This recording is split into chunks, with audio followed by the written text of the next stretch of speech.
So here we go, guys. As promised, this is me playing on the version 2.2 console using my Logitech G29 steering wheel. So here, I'm selecting the track, pedals to select my course, leave it on normal, and tyre manual.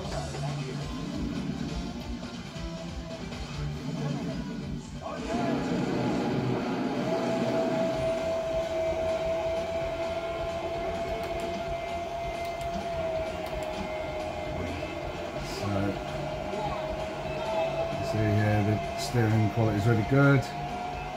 Oh, excuse my driving, it's because I'm speaking at the same time. This will work as standard with any machine that's got the controls configured for R2 and L2 as the accelerator and brake. There is an app available when you buy a Resolution that shows you how to reconfigure the buttons to what you want.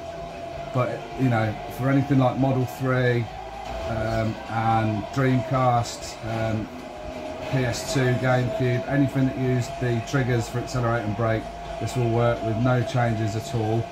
As you can see, it works absolutely great.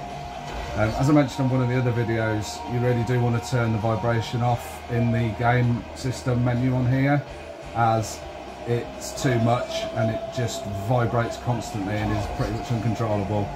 Yeah, it means that you don't get any vibration in the game, but it's still absolutely awesome to be able to play Daytona 2, Sega Rally, all of those classic games with a steering wheel. So in a minute I'm going to show you how to get this all to work. So appreciate your time and cheers, guys. Right guys, so now I'm going to reveal the secret of how I managed to get the wheel working using the V2.2 system.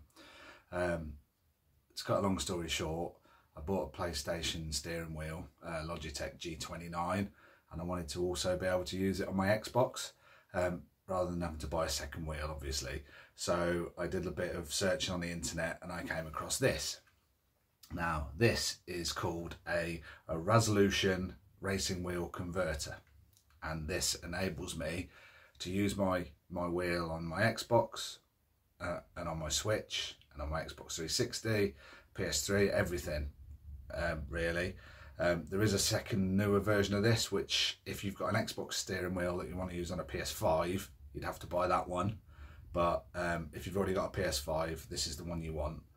And what it does, it fools the console into thinking that your steering wheel is the one for that machine. So it's excellent and it works really well, and I highly recommend it.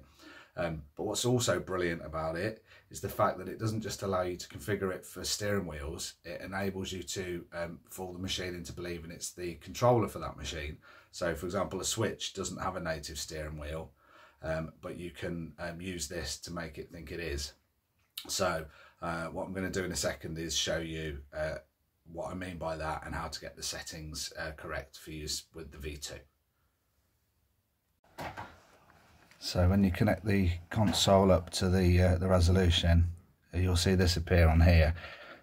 You press the start button and you're able to go into console selection, and then you can see here it's got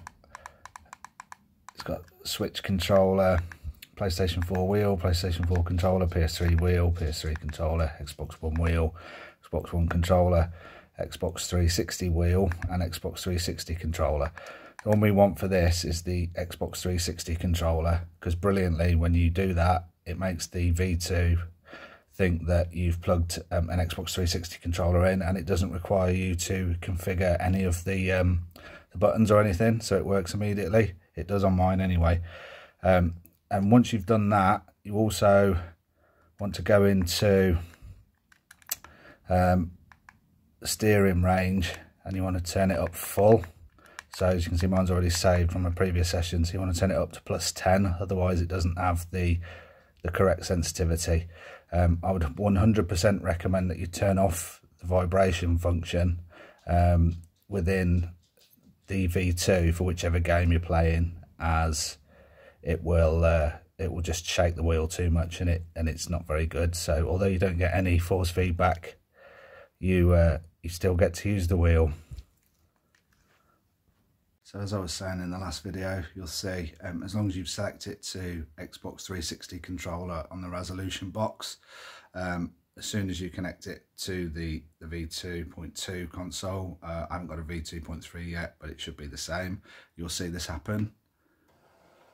It connects and it sees it as an Xbox 360 controller, and you're ready to go.